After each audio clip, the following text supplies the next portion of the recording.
Salut, c'est Madame Meuf. Aujourd'hui, les petits amis, les petites amies, je suis avec une invitée que vous avez peut-être déjà entendue, qui était venue nous parler de sa création, qui s'appelle La Féminine Universelle. Vous l'avez reconnue, c'est Tiffany. C'est Tiffany. On fait ça tellement bien. On est la boîte à questions à nous toutes seules. Waouh. Salut Tiffany, merci de revenir merci de me réinviter, dans mon podcast, parce que tu vas me parler de ta podcast. Exactement. Et tu vas aussi me parler de sororité. C'est un débat qu'on a eu ensemble. En fait, Tiffany et moi, on fait partie d'un collectif de seuls en scène féminins. Et donc, on a eu l'occasion de parler de sororité, de qu'est-ce qu'on fabrique avec les femmes avec qui c'est compliqué de discuter, avec les femmes qui pourraient mal agir. Est-ce qu'on peut être sorore dans ce genre d'occasion? Voilà, c'est un truc un peu inextricable. On va essayer d'inextriquer ça ensemble, ou d'extriquer ça ensemble. Oui, alors c'est ambitieuse, mais... C'est ambitieux, ouais. Oui, donc oui, déjà, je précise que ce n'est pas ma podcast. L'idée est venue lorsque, justement, on a discuté avec Julie Maranger, qui a créé Feminist in the City, qui sont notamment, elle fait plein de choses, des formations, des sommets de la sororité. Justement, elle m'avait invitée et on était plein de féministes à pas penser exactement la même chose sur l'ensemble des sujets. Et pourtant, elle nous avait rassemblés, ça s'est très bien passé, ce qui est assez exceptionnel. Enfin, en tout cas... Voilà, pas si courante dans les luttes, mais oui, c'est ça. Et donc, un jour, on a décidé d'aller prendre un café ensemble, et puis on a commencé à discuter de cette question-là, un peu tabou, dans les luttes, comme ça peut l'être aussi d'ailleurs dans le stand-up féminin, ce qui peut se passer de difficulté à mettre en place la sororité et à quel point, surtout dans le féminisme, c'est tabou parce que forcément, si on affiche les divisions entre nous, c'est les masculinistes qui se frottent les mains. Donc, c'est vraiment quelque chose dont on ne parle pas beaucoup, quoi. Et donc, justement, pour pouvoir porter ce sujet de la sororité, on s'est dit qu'on avait envie de faire un podcast, mais comme c'est à La Féminine Universelle, c'est devenu Sororité, la podcast sur toutes les plateformes. On a fait un premier épisode. Et puis, on a eu une invitée lors du deuxième qui s'appelle Wilène Pilate, qui est une peintresse animaliste et féministe. Et c'était tellement extraordinaire. On s'est dit, mais en fait, on va continuer avec Wilène tout du long. Donc, c'est devenu notre podcast à toutes les trois. D'accord, je ne savais pas que ça s'est passé comme ça. Ouais. Okay. Et justement, on a vraiment anglais sur... Il y a une nécessité de parler de la sororité encore plus, parce que précisément, c'est ce qu'il y a de plus dur à mettre en place. Et donc, peut-être la première chose que je voudrais transmettre, c'est que c'est pas un paradoxe, ou c'est pas dommage, ou c'est pas mais si on n'arrive pas à être sœurs entre nous, alors on n'y arrivera jamais à rien. On a un peu ce truc-là un peu défaitiste quand on n'arrive pas à mettre en place la sororité, que ça se passe mal entre nous. On peut se dire on est vraiment trop nuls, mais en fait non. C'est-à-dire que toute oppression ne tient que sur la division des opprimés. Oui. Donc, cette oppression, elle est construite, et c'est bien les hommes qui sont à la manœuvre au début, au milieu, à la fin. Et déjà, c'est l'inverse. C'est plutôt un miracle quand on arrive à faire une expérience de sororité. Et d'ailleurs, Sœurs en scène, ça s'est posé comme ça parce qu'on est plein. Et que forcément, en étant plein de femmes, comme on est singulière, il n'y a pas la femme, comme on voudrait nous la vendre tous les 8 mars. Il y a les femmes. Et donc, on ne va pas avoir les mêmes avis sur l'ensemble des sujets. Ce qui, à mon avis, déjà, première étape, accepter de ne pas être d'accord tout le temps, ce serait bien en démocratie. Ça, c'est pour le coup un sujet qu'on rencontre avec tout le monde. Oui, non, mais bien sûr. Ouais. Mais je trouve que c'est encore pire quand ça se passe entre femmes, parce que entre femmes progressistes, en tout cas, moi, c'est ça mon monde, on a des très, très fortes valeurs. Et donc, si quelqu'une, sur un des sujets, a l'air de ne pas avoir la même valeur, ou alors même a une autre stratégie pour arriver au même point, mais qui est différente de la nôtre, ça peut clasher très dur. Pour toi, c'est plutôt... Oui, mais ça peut aussi être, au contraire, une source de nourriture supplémentaire. Moi, actuellement... alors, je ne sais pas quand cet épisode sera diffusé, mais enfin, j'allais dire, actuellement, je traverse un épisode de cancer. En même temps, je serai toujours maintenant aussi définie notamment par ça, mais dans cet épisode-là, moi, je sais qu'au début, j'avais du mal à entendre parler d'autres patientes et patients, enfin patientes, parce que moi, c'est un cancer du sein, et donc, petit à petit, j'ai quand même un tout petit peu ouvert les vannes. Et en fait, le partage, ou même sur la ménopause, tu vois, parce que là, j'ai été mise en ménopause. Sur la ménopause, par exemple, pareil. Dès que tu ouvres un peu la bouche, tu te rends compte que, je sais pas, j'en parlais ce matin dans le taxi, tu te rends compte que, ah bah oui, moi, j'étais pas au courant, j'ai découvert ça, bah oui, moi aussi, etc. Et en effet, cette sororité que nous connaissons bien, les femmes progressistes, elle est aussi présentée comme une espèce de vœu pieux, notamment par les hommes, et pas que les masculinistes, hein. Notamment, toujours sur la phrase « vous, les nanas, de toute façon, vous crêpez le chignon. Vous finissez toujours par vous crêper le chignon. » Alors que les hommes ne se crêpent pas du tout le bouc. Bien sûr, on peut penser à Trump et Musk. Pas du tout. Ils s'étaient super potes il y a 3 semaines. Paf. Maintenant, ça se balance. Il est dans les dossiers de Epstein. Voilà, ça aurait été 2 femmes. On dirait vraiment qu'elles se crêpent le chignon, qu'elles sont pas capables de bosser ensemble et que c'est vraiment 2 hystériques. Mais là, comme c'est 2 messieurs très très puissants, on se dit non, mais ils ont un désaccord. Ils ont un désaccord. Alors que là, pour le coup. Mais sur la sororité, il y a quand même effectivement. Là, c'est une question de vision politique. Tu parles de femmes progressistes, c'est hyper important.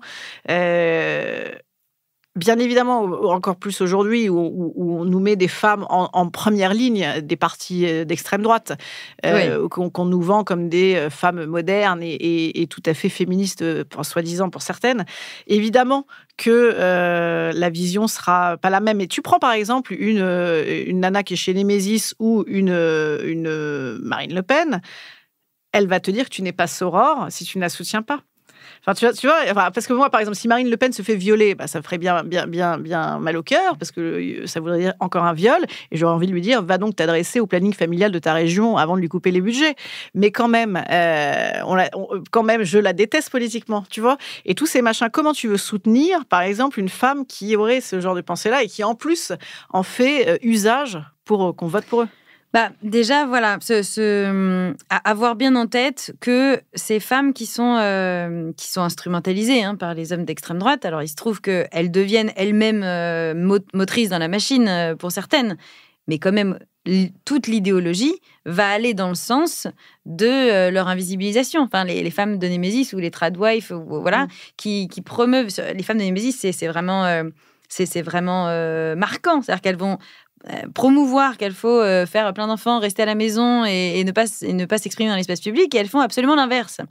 Et donc, il y a bien un moment, et d'ailleurs, elles le disent, une fois que j'aurai aidé à remettre les choses en place, le chef de famille, les machins, je laisserai les hommes parler. En fait, là, je viens les soutenir. D'ailleurs, elles le disent, elles sont là pour défendre nos hommes blancs. Qui sont très en danger. Ils sont vraiment en danger. Et voilà. Mais du coup, elles jouent contre elles-mêmes. Et ça, c'est quand même quelque chose à avoir en tête. C'est que lorsqu'une femme est misogyne, c'est d'abord de la haine de soi. Enfin, il faut vraiment être totalement colonisé dans sa tête pour et puis avoir sûrement subi des horreurs et puis avoir grandi dans un environnement, pilonné, ce qui n'excuse pas, ce qui explique, mais ce qui n'excuse absolument pas, pour porter des intérêts qui vont à l'encontre des tiens. Ça, c'est quand même un petit peu du délire. Mais ça, justement, c'est la preuve de l'oppression. Donc peut-être, il y a un livre qui s'appelle « Les femmes de droite » d'Andrea Dworkin. Là, j'ai entendu qu'il y a un nouveau livre qui est sorti qui s'appelle « Les vigilantes », justement, sur qu'est-ce qu'on fait avec ces femmes d'extrême droite et avec le fait qu'elles sont utilisées pour banaliser l'extrême droite, la rendre plus sympathique et tout ça. Encore que des fois, ça plante, puisque je ne sais pas si vous avez vu, il y a une Madame Parmentier. Mediapart vient de sortir des affaires, parce que on est maintenant le Rassemblement national, comme s'appelle le FN aujourd'hui, prétend être que les antisémites, c'est à gauche que ça se passe. Sauf que là, il y a des gros dossiers qui sortent avec beaucoup de paroles antisémites d'une dame très très proche de Marine Le Pen, donc ça marche pas bien. Mais et donc on tombe des nues, bien sûr. Mais voilà, ces femmes-là, effectivement, on peut les combattre absolument politiquement. Et moi, en étant féministe, je passe ma vie à combattre leurs idées, mais sans combattre la femme. Et typiquement, ce que tu dis, que si on apprend que une femme d'extrême droite a subi un viol punitif, parce qu'elles sont quand même énormément menacées de viol. Moi, j'ai vu ça passer assez souvent sur les réseaux sociaux, par des hommes soi-disant dits de gauche, Et en fait, ça m'est déjà arrivé de réagir en disant « Mais on vous voit, les gros violeurs !» En fait, là, il y a un permis de violer parce que c'est bon, c'est nos ennemis politiques. Mais non, parce qu'ils font pas ça avec Zemmour, on est d'accord. Et donc, si on apprenait ça, le fait que tu dises il y aurait un nouveau viol, donc évidemment que j'aurais de la peine, déjà, ça, c'est pas facile à dire. Parce qu'on est censé... C'est un truc qui s'applique aux femmes et j'ai l'impression vraiment qu'aux femmes en tout cas, moi, dans mon expérience, d'être destituées de l'humanité, d'être destituées de la communauté d'empathie. C'est-à-dire moi, j'ai déjà lu que c'était OK, que Myriam Maréchal Le Pen, je crois, avait été plus ou moins caillassée au salon de l'agriculture. Ouais. Et c'était super OK, quoi. OK, oui, OK. Et je sais bien que leurs idées mettent en danger tellement de nos sœurs. Avec des parcours compliqués de migration ou simplement qui ne sont pas blanches et je sais pas quoi, et riches. Évidemment, et donc il faut combattre toutes ces idées, mais caillasser les femmes. En fait, voilà, moi je pars du principe que violenter une femme ou inciter à la violenter ou menacer de la violenter, c'est toujours du masculinisme en fait. Oui, bien sûr. Non, mais évidemment. Oui, mais ça déjà, il y a des menaces de mort dans certaines manifs féministes. Moi j'ai déjà lu ça. Et en fait, non, moi je menace pas de mort les femmes, c'est non. En fait, le principe déjà de la mise à mort d'autrui est pour moi en principe... Mais surtout qu'on le fait assez peu avec les salauds, que pourtant on pourrait avoir des idées, tu vois. Non, moi j'ai jamais vu de menace de mort contre Depardieu, par exemple. Mais par exemple, dans une situation plus quotidienne, plus commune, c'est un vrai souci.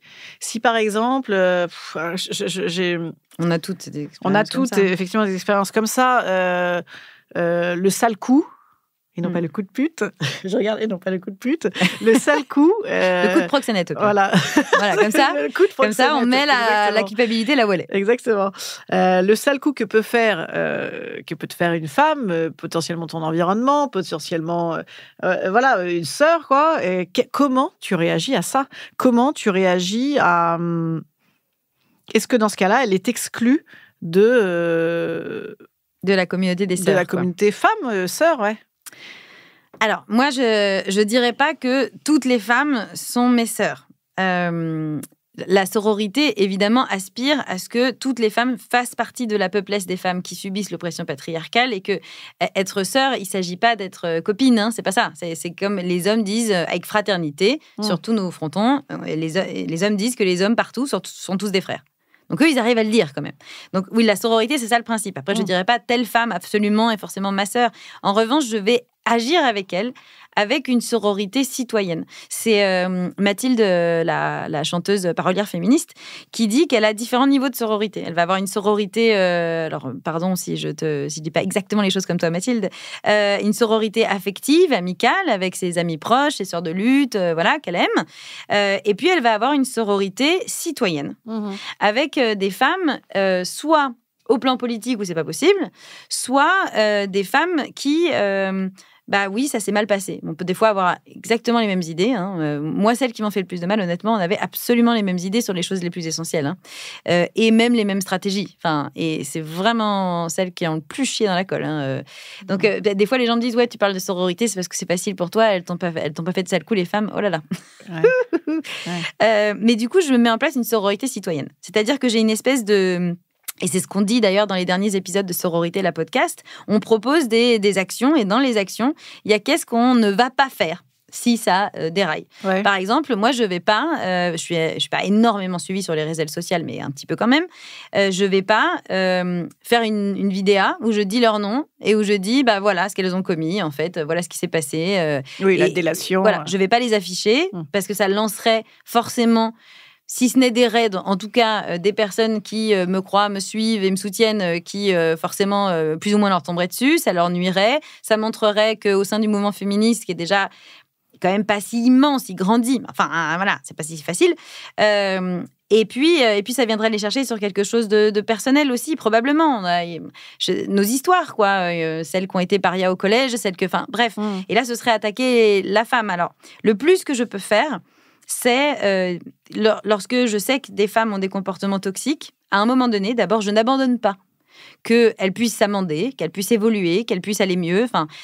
j'imagine que chacune, enfin c'est à peu près sûr quoi, que chacune on a eu des moments où on n'a pas été soror avec d'autres femmes qui ont pu en être très blessées et des fois blessées trop entre guillemets par rapport à ce qu'on avait réellement fait ou pas fait, c'est-à-dire que c'est plus attentive, on est peut-être plus attentive aussi quand ça vient d'une femme. Bah oui, mais parce que c'est plus facile. C'est-à-dire qu'en fait, on a des colères en nous, on a des blessures ouvertes qui sont ouvertes en grande majorité, soit par des hommes qui nous ont maltraités, soit par des enfances avec des parentalités maltraitantes d'une manière ou d'une autre. Et donc, et puis voilà, plein de choses qui nous sont arrivées dans la vie. Donc, on a ça qu'on a besoin d'exprimer. Sauf que si on l'exprime face aux oppresseurs, que ce soit des violeurs, que ce soit des parents agresseurs, etc., c'est très dangereux. En fait, il va y avoir des grosses représailles, il va y avoir des grosses remises en question dans ta vie. Et en plus, potentiellement, ça ne va rien changer. C'est-à-dire que les agresseurs, typiquement, s'en foutent de ce qu'on va leur dire. Remettre 10 balles pour être mal, etc. Oui, c'est ça. Oui. Et tu vas être complètement impuissante. Alors que si toute cette colère et cette rage et cette haine, tu le mets contre une femme qui a été juste maladroite, ou tu penses qu'elle a été maladroite, ou tu projettes, ou t'imagines que du coup, tu vas projeter des intentions sur elle, ça veut dire qu'elle s'en fout de moi, ça veut dire que... Eh ben en fait, ce truc-là, ça va... Là, tu vas avoir l'impression d'être surpuissante, parce que cette femme-là, si tu lui dis « t'es une mauvaise personne parce que t'as fait ou pas fait ça », ça va la blesser infiniment. Parce que nous, on n'est pas en béton armé, en fait. Et puis, en plus de ça, il n'y a pas de représailles, tu vois. Genre... Surtout si cette femme-là, tu sais qu'elle est positionnée sur le côté sororité. Et d'ailleurs, moi, depuis que je parle de sororité, je pense que c'est là que j'ai vécu les choses les plus dures de la part de femmes. Parce qu'elles savent très bien qu'ayant une charte, je ne vais pas les bousiller. Bien sûr. Et donc le truc le plus grand que je puisse faire, c'est quand je sais qu'une femme a agi à un moment donné de manière toxique, je peux dire à une autre femme de mes proches où je vois qu'elle se rapproche, elles vont peut-être faire un projet ensemble ou quelque chose, le maximum que je puisse dire, c'est écoute, vigilance. Voilà ce qui s'est passé pour moi. C'est évidemment ma version des faits. Évidemment que c'est un prisme, du coup. Elle le raconterait probablement pas pareil. Mais je te pose ça là parce que moi, j'aurais aimé être prévenue et pouvoir plus écouter mes red flags quand il y a des trucs qui collent pas, quand on a des choses qui allument notre vigilance et puis on se dit mais non parce qu'on va être soror et puis elle est super et puis on a tellement envie lorsqu'on est féministe d'aimer les femmes donc on voit pas plein de choses et donc ça je peux le faire une par une pour dire écoute fais ce que tu as à faire, prends ce que tu as à prendre, ça se trouve ça sera super bien mais si à un moment donné tu sens que ça pue voilà, je pose là que vigilance. Mais justement, comment t'expliques que dans les mouvements féministes, ce soit si compliqué? C'est quand même très compliqué. Il y a beaucoup de boutiques, d'églises, je ne sais pas comment on dit. Et il y a pourtant, évidemment, que je crois que c'était Audre Lorde qui disait que c'est toujours pareil, en fait, que chaque génération, la jeune génération, méprise la vieille et la vieille méprise la jeune. La jeune méprise la vieille parce que c'est des grandes bourgeoises, et penses-tu, et puis elles n'ont pas compris les combats parce que c'était pas les mêmes. Et puis la vieille méprise la jeune parce que pareil, c'est des petits combats de pacotille, etc. Et puis nous, on faisait autrement. Et au final, tout ça dessert évidemment la lutte et en fait permet un total retour à zéro, un rewind. et c'est comme ça. À chaque fois, c'est l'histoire de toutes les luttes et c'est l'histoire de... Voilà, en fait, c'est... Je sais pas pourquoi j'appelle ça des boutiques, parce que j'ai pas envie d'appeler ça des églises. Oui, moi non plus, j'ai pas envie d'appeler ça des églises. Mais donc... mais oui, des tendances. Voilà, bien les sûr. tendances. Et pourquoi, au final, alors même que chacune a le même but, pourquoi c'est aussi compliqué ? D'abord, est-ce qu'on a toutes le même but ? Des fois, non. Des fois, le projet de société plus loin, c'est pas exactement le même. Et c'est en fait, c'est ce que je disais au départ, c'est qu'il faut qu'on apprenne à accepter, de pas être d'accord sur tout et d'avoir différentes stratégies. Par ailleurs, moi, je suis persuadée que c'est en ayant plein de stratégies différentes qu'on arrive à faire avancer le schmilblick. On a fait un épisode spécialement sur la transgénération et les problèmes de sororité entre les générations avec Claudine Monteil. Après, il y a aussi des choses qui marchent très bien. Mais typiquement, quand j'entends, moi, ces discours non, mais effectivement, elles avaient rien compris, etc. En fait, pour moi, la manière dont on traite les autres femmes, ça raconte quand même beaucoup de comment on se traite nous-mêmes, quoi. Et il y a un manque de douceur là-dedans. Tu te dis, mais c'était pas le même contexte, donc c'était pas les mêmes batailles. Moi, je me suis déjà retrouvée à être accusée d'être une dangereuse... régressive, je ne sais pas comment on pourrait dire, au moment où tout le monde est tombé sur Catherine Deneuve quand elle a signé la tribune Le droit d'importuner, qui était évidemment n'importe quoi. Et donc, tout le monde tombait sur la sale bourgeoise blanche et tout. Et en fait, là, il y a eu un moment de tension, mais sur les réseaux et en personnel, je leur ai dit, mais c'est incroyable d'abord de réduire une femme à une signature, c'est affreux. Enfin, on fait jamais ça. Je me souviens de cette fois où on savait très bien, par exemple, que Mitterrand, il était pote avec Bousquet, qui avait été à Vichy et qui l'a couvert pendant des années. Et machin. Mais quand tu parles de Mitterrand, tu parles jamais de ça. Oui, tu vois le grand homme, le machin. Bien sûr. Oui. Alors que Yvette Roudy, qui a quand même fait des choses très importantes, qui a été la première ministresse des droits des femmes, à qui on doit les lois sur la parité, des lois sur la prononciation féminine des noms de métiers et la loi sur l'égalité salariale, qui n'est pas appliquée. Mais dans l'idée, on l'a. C'est pas sa faute si elle n'est pas appliquée, c'est ça que je veux dire. Et ben elle, sa mentoresse, était proche d'un gars qui a été à Vichy. Donc, ça, c'était vraiment... Il faut remonter 2 fois. Et puis, elle a été très jeune pendant que sa mentoresse était très âgée. Elle savait évidemment... sûrement pas tout. Et elle a été réduite à ça dans la parole, pas de tout le monde, hein, heureusement, mais de certaines féministes comme ça, un peu puristes. Et en fait, ça, c'est de la haine de soi, parce que ces féministes-là, c'est sûr qu'à un autre moment où elles étaient moins féministes, ou différemment, elles ont dit ce qu'elles considèrent maintenant comme des hérésies, en fait. Si on a un peu de douceur avec qui on est... moi, je reviens de loin. J'étais une adolescente qui rêvait que d'une chose, c'était d'être validée par des hommes, et il y avait que les mecs qui comptaient dans ma vie. Je veux dire, c'est vrai, j'avais que des potes mecs. Je faisais partie de ces femmes qui disaient moi, j'ai que des potes mecs, c'est quand même plus simple. Évidemment que c'est plus simple. Oui, t'as été biberonnée aussi. T'es beaucoup plus jeune que moi, mais t'as été biberonnée aussi à tout ce truc qu'on a vu éternellement, qui nous disait que c'était extraordinaire d'être la meuf avec le miel et les abeilles. Là, voilà. La schtroumpfette, la fameuse schtroumpfette. Mais donc, parce que par rapport à Deneuve, par exemple, c'est que quand tu replaces un peu le contexte, tu dis, alors, la dame, elle a subi des violences sexuelles sur les plateaux. Encore et encore et encore, et on le sait puisqu'on a des images, ça s'appelle des films. Et au lieu, mais oui, et au lieu que la population se lève et voit que, en fait, sur son corps, elle subit des agressions sexuelles et tout, de plein d'acteurs, et au lieu que les gens se lèvent et disent, là, on a des preuves, donc on veut la condamnation du réalisateur, de l'acteur, de toute l'équipe technique autour qui est complice, on lui a donné des prix pour dire, voilà, c'est exactement ça qu'il fallait faire. Donc forcément, dans sa tête, c'est tout bousillé. Selon toi, effectivement, après, on va l'accuser on va l'accuser en fait d'avoir juste pareil été biberonné à ça et donc de le rendre comme il est attendu, c'est-à-dire en disant moi je trouve ça super qu'on m'importune. En fait, c'est simplement elle peut pas faire la différence. Son truc aux OGM tous les jours, après le lendemain. Mais t'as même été félicitée, tout le monde a vu les images et tout le monde t'a dit, voilà, c'est pour ça qu'on t'aime, c'est parce que t'es une bonne victime. Très jolie à regarder, c'est d'une tristesse infinie. Et c'est quand même une femme qui s'est mise en danger au moment de signer le manifeste des 343, qui avouait avoir avorté à un moment où vraiment, s'il n'y avait pas des personnalités comme elle, celles qui avaient signé qui n'étaient pas des personnalités, elles risquaient vraiment la tôle. Enfin, je veux dire, c'était là maintenant le manifeste 343, on a l'impression que c'était un truc facile, mais pas du tout. C'était dur de 343. C'était pas donner ce chiffre-là. C'est qu'elles n'ont pas réussi à en avoir 344. Je veux dire, et donc. Bien sûr qu'il y a des choses qu'elle dit, ça va pas du tout, ça va à l'encontre du mouvement féministe. Elle a certainement plein de défauts. Mais elle a aussi beaucoup de complexité dans sa vie. Elle a aussi fait des choses très bien. Enfin, je vois pas pourquoi on réduirait une femme à un truc qui nous plaît pas. Ça, c'est dégueulasse, en fait. C'est déshumanisant. Mais en fait, tu parles aussi de... Comment dirais-je de faire du mal à une autre femme, c'est comme faire du mal à soi. Enfin, c'est en tout cas une femme qui retranscrit des propos comme ça parce que simplement elle a été biberonnée au patriarcat. C'est à elle qui a fait du mal. Mais il y a un truc, c'est tu vas adorer ça. C'est toujours ce truc d'église. Je sais pas pourquoi. En fait, j'ai pris un taxi évangéliste ce matin. Je suis devenue complètement.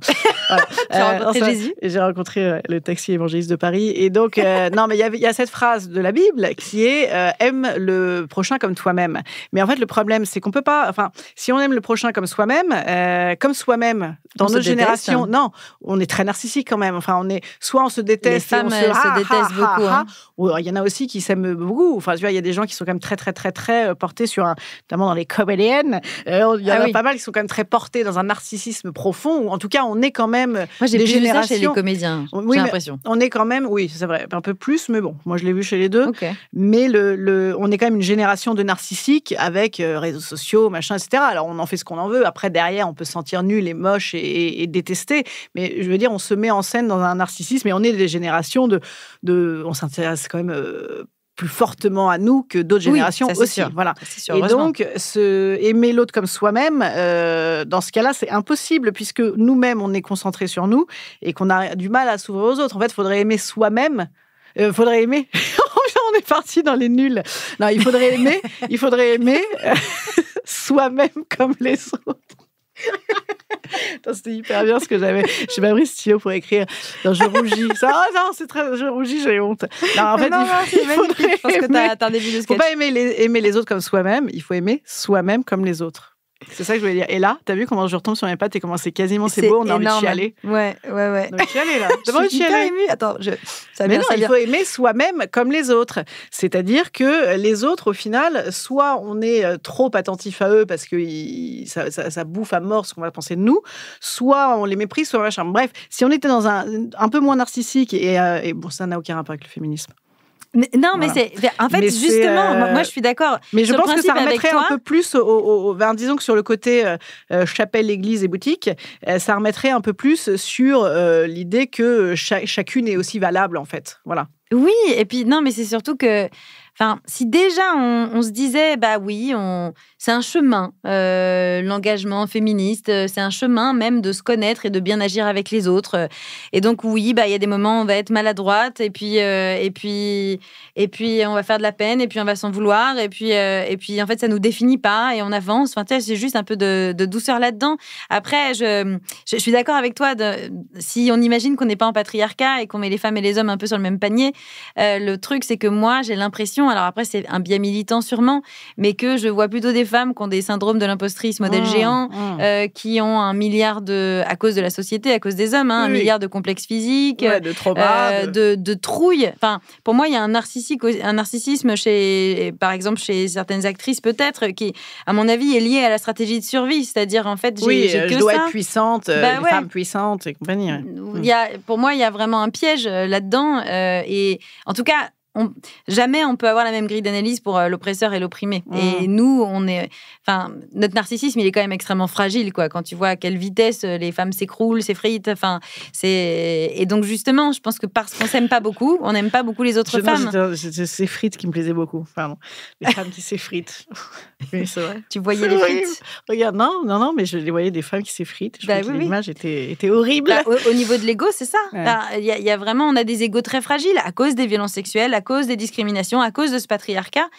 Et donc, c'est même difficile d'aimer les femmes plus qu'on ne peut s'aimer. C'est pour ça qu'on commence notre podcast en disant la sororité commence par soi-même, par être sa propre sœur, par être douce avec soi, par accepter qu'on n'a pas tout compris dès le départ, qu'on est en train d'évoluer tout le temps, qu'on peut se planter et c'est pas grave. À partir du moment où on fait mieux le jour d'après, voilà. Et donc, et je pense qu'il y a aussi un côté purisme à vouloir que tout le monde soit dans un seul moule.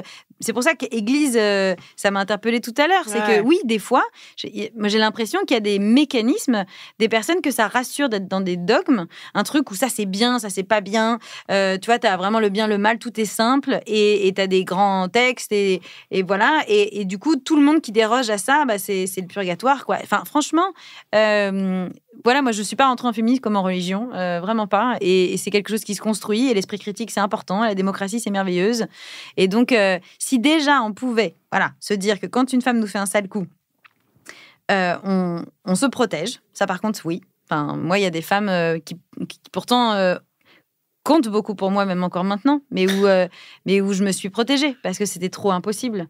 Parce que c'est Annie Ferrand, psychologue, qui parle d'emballement psychotraumatique croisé. C'est-à-dire que des fois, on est dans des mécanismes traumatiques l'une et l'autre. On est plaie contre plaie, femme à femme, on souffre et ça frotte et ça suinte et en fait c'est les violences qu'on a subies avant qui font qu'à un moment donné on n'arrive plus à se parler et ça s'emballe et on surinterprète et on pense que l'autre a pensé que et en fait on rejoue un truc, quoi. Et ça, il y a des moments où j'ai l'impression qu'on est souvent dans ces moments-là à un homme d'une femme, quoi. Il y a un agresseur entre les femmes qui les empêche de se parler. Et c'est ça que font les violences sexuelles. Et d'ailleurs, dans le podcast, je l'ai dit, pour moi, les violences sexuelles, une de leurs utilités, parce que il y a une utilité. C'est pas que un défouloir pour ces messieurs. Il y a une utilité sociale qu'on n'a pas accès à la confiance en nous-mêmes et donc à toutes nos capacités intellectuelles, etc. C'est nous détruire, c'est nous faire rentrer à la maison, mais c'est aussi dresser des murs entre nous.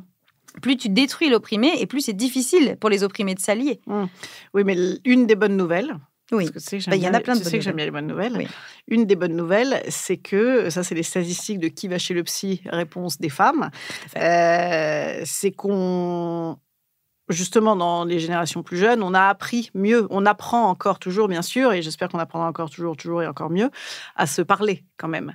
C'est la psychologie est quand même beaucoup plus répandue aujourd'hui, alors, dans certains milieux, bien sûr, mais même le collectif est un groupe de parole. Les groupes féministes sont des groupes de parole. Je tiens à préciser que oui, je m'évente, c'est parce qu'en fait, je suis en ménopause forcée. Voilà. Donc, bonjour la ménopause, c'est super. Ouais, ça a l'air vraiment sympa. Ouais, c'est vraiment chouette.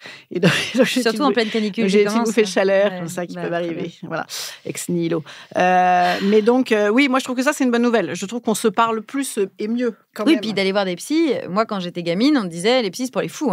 Moi, ça, j'entendais encore dans ma famille. Oui, c'est pour les fous. Et puis, alors c'était que j'ai pas 70 balais, quoi. Ouais, c'était vraiment pour les nuls, quoi. Et là, quand même, les femmes qui vont pas voir des psys, je sais pas si j'en connais beaucoup. Il y en a qui arrivent pas parce qu'elles ont pas de sous. Mais heureusement, il y a des CMP quand même où on peut avoir des psys gratuites, pourvu que ça dure. Mais donc, c'est quand même un long parcours de soins, puis on tombe pas sur des psys féministes, donc c'est compliqué, etc. Et puis on n'est pas à l'abri de tomber sur un psychanalyste qui nous dit qu'on a vraiment voulu être violé par papa. Mais en effet, oui, la psychanalyse, il y a quand même des sujets, il y a un risque d'emprise aussi, bien sûr. Bien sûr. Faut encore aller trouver ta bonne psy. Donc c'est compliqué, mais c'est vrai qu'on se soigne de plus en plus, on se parle de plus en plus, et j'ai bonne espérance que ce type de moment qu'on partage toi et moi, la podcast, tous les moments où il y a des choses qui tombent sur la sororité, que peut-être cette charte, comme on pourrait l'appeler, ou ces accords sorores, on pourrait se mettre d'accord de au moins ne plus s'acharner. En fait, c'est ça, ne plus s'acharner sur une femme. Oui, se mettre en sécurité, couper les ponts. C'est évidemment, en fait, si une femme vous fait du mal, c'est pas ok. Se protéger et même des fois couper des relations qui étaient importantes, c'est très difficile, mais des fois c'est important, des fois faut laisser passer du temps, des fois dire stop. C'est les femmes comme les hommes, quand ça fait non, c'est non. Néanmoins, juste ne pas s'acharner et ne pas confondre les hommes et les femmes. C'est-à-dire que quand un homme fait du mal à une femme, dans cette société patriarcale, ça le constitue. Ça le réifie homme. Quand une femme fait du mal à une femme, elle joue contre son propre camp, elle se détruit avec. Mais oui. Et en général, vraiment, quand on voit des femmes qui se hurlent dessus, qui disent « Mais oui, mais t'as fait ça, je me suis sentie super mal, j'ai eu l'impression que tu me mettais un coup de poing dans le ventre, des trucs. » Et en fait, c'est vraiment, c'est ça, c'est ce que dit Annie Ferrand. C'est Stéphanie Vulquet, qui est psychologue aussi, qui m'en a parlé. C'est vraiment ce truc d'emballement traumatique où on est trauma contre trauma et ça explose, quoi. Et je pense que ça arrive tellement souvent, y compris entre les meilleurs amis de tellement d'années. Enfin, plus il y a d'affect et plus ça peut exploser, en fait, quelque part. Absolument. Donc, tout ce qu'on arrive à garder de sororité, c'est parce qu'on est des super héroïnes de malades. Et c'est ça qui est merveilleuse. C'est ça qui est féministe. C'est ça qui est extraordinaire encore aujourd'hui. Et on va réussir à grandir le processus. Mais oui, il y a des femmes qui sont toxiques, il y a même des femmes qui ont des parcours qui font qu'elles ont après mais même des soucis d'ordre de la santé mentale, des choses... Bien sûr, tout existe. Simplement, c'est pas les mêmes enjeux sociétaux. Et peut-être qu'on peut mettre en place des backups pour prendre soin de soi sans enfoncer tout le monde avec un marteau, on s'acharne, quoi. Ouais, sa sœur. Comment on dit autrui en femme? Eh ben, il y a truie dedans. Les truies, c'est des femelles, donc je pense que ça marche. Tu mets une E et c'est bon. Autruyeux. Oui, autruyeux, ça marche très bien. Oui. Bon, merci Tiffaine. Non, les conseils de zéro acharnement, c'est une bonne idée. Et notamment publiquement sur les réseaux sociaux et tout. Puis tapez jamais, n'incitez jamais à taper. Ça va pas. Oui. Ça fonctionne pas. Puis voilà, Ne tapez jamais. Mais on en est là, je te jure. Ne tirez pas les cheveux, putain, tu vas nous dire ça ou quoi? Non, stop, on arrête ce podcast. Bon, merci à toi d'être venu. Donc, votre podcast, il s'appelle Sororité, la podcast. Oui. Voilà. Redis-moi donc les noms de tout le monde. Oui, alors c'est avec Julie Maranger, qui est fondatrice de Feminist in the City, et Willen Pilate, peintresse animaliste féministe, qui est fondatrice de la Veggie Pride. Et toi, on te retrouve en spectacle à la rentrée? Oui, moi je continue mes tournées et j'ai un livre sur les planches. Sur les planches. Oui, plus ou moins en plus. Donc voilà, bref, Okay. donc des nouvelles, ça se cool. construit. Cool. Du secret. Bon, merci d'être revenu, c'était coolos. Et à bientôt. Et Sœurs en scène, où il y a, pour celles ou ceux qui vont au Festival d'Avignon cet été, vous pouvez aller sur Instagram Sœurs en scène, vous verrez les spectacles de celles qui y jouent. C'est vraiment une très belle initiative et je les félicite. Elles font ça avec beaucoup d'éthique et beaucoup d'intelligence. Donc je refais pas non plus Avignon cette année parce que ça fait 6 ans que j'ai pas pris de vacances, mais voilà, même sur les affiches il y a un petit rond bleu et donc c'est au lieu d'être seule, être sœur en scène. Exactement. Bon, merci à toi camarade, à bientôt. Merci petits amis de nous avoir écoutés, au revoir.